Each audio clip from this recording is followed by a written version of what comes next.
À Boulder dans le Colorado, un homme s'est introduit dans un supermarché et a commencé à tirer sur des clients, puis sur un policier, causant la mort d'une dizaine de personnes.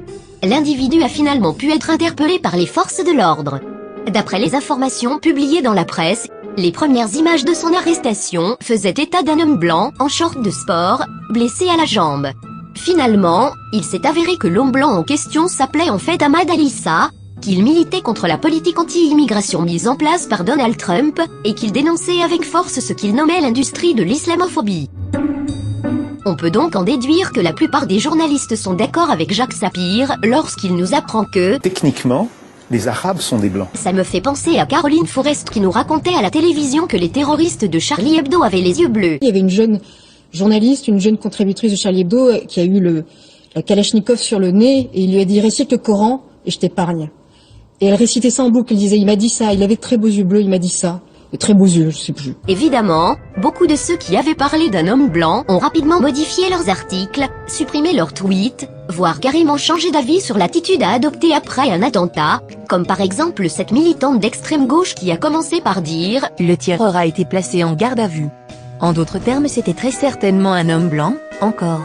S'il avait été noir ou basané, il serait mort. Puis qui a fini par dire « Pleurons les victimes, mais n'offrons pas au tueur la gloire d'avoir son nom largement diffusé et connu de tous ». De son côté, Joe Biden a appelé le Congrès à interdire les fusils d'assaut, ce qui personnellement me pose plusieurs questions. D'abord, que fait-on pour tous les attentats qui sont commis à l'aide de voitures ou de couteaux?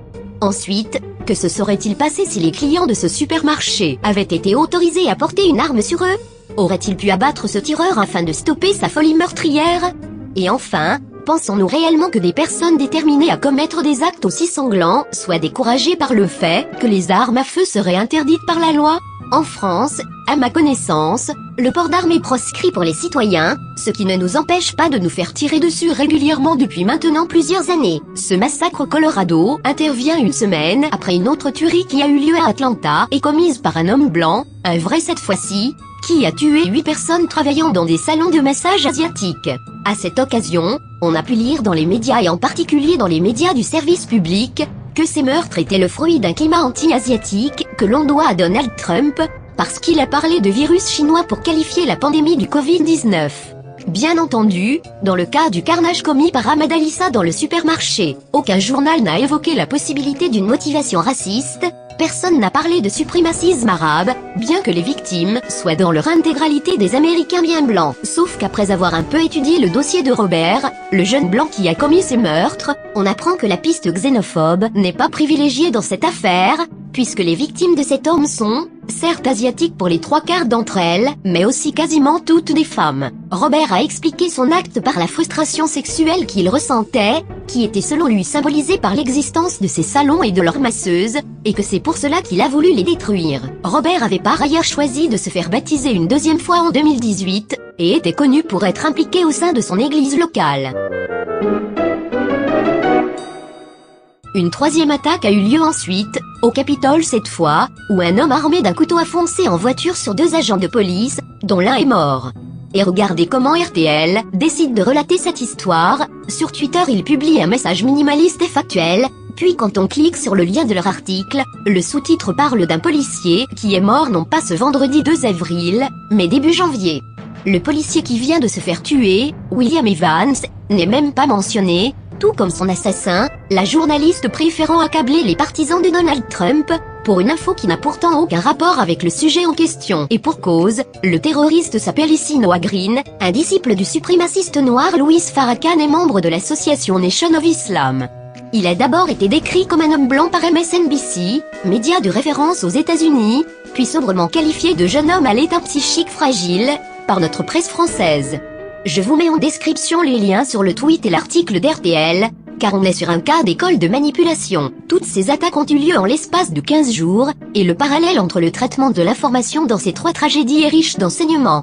On se rend compte qu'à chaque fois, l'hypothèse qui est défendue par défaut est celle d'un homme blanc qui a agi par racisme. Alors que dans la réalité, dès qu'on creuse un peu, on constate qu'on est face à 3 intégristes religieux, un noir, un blanc et un arabe, qui ont en commun la croyance en une idéologie abrahamique et arriérée, et qui partagent une haine profonde pour l'Occident, pour les libertés qu'il offre, de croire ou de ne pas croire, de se faire masser le cul ou de ne pas se faire masser le cul, et qui considère ces libertés comme autant de preuves de la décadence du monde, comme autant de tentations qu'il serait urgent de réduire à néant. Nous ne sommes pas ici face à ce salopard de blanc raciste, qu'on essaie de nous vendre matin, midi et soir à Paris comme à Washington, sur France Inter comme sur Netflix. On est face à 3 croyants persuadés d'être des victimes, noyés dans le ressentiment, un chrétien et 2 musulmans, le premier qui, incapable d'assumer ses propres désirs, sombre dans la détestation des femmes, et les 2 autres qui, enfermés dans leur délire de persécution raciste et islamophobe, sombrent dans la détestation des mécréants, et se défoulent en massacrant des blancs. Sur ce, j'espère que la vidéo vous a plu, si c'est le cas partagez-la, c'est important,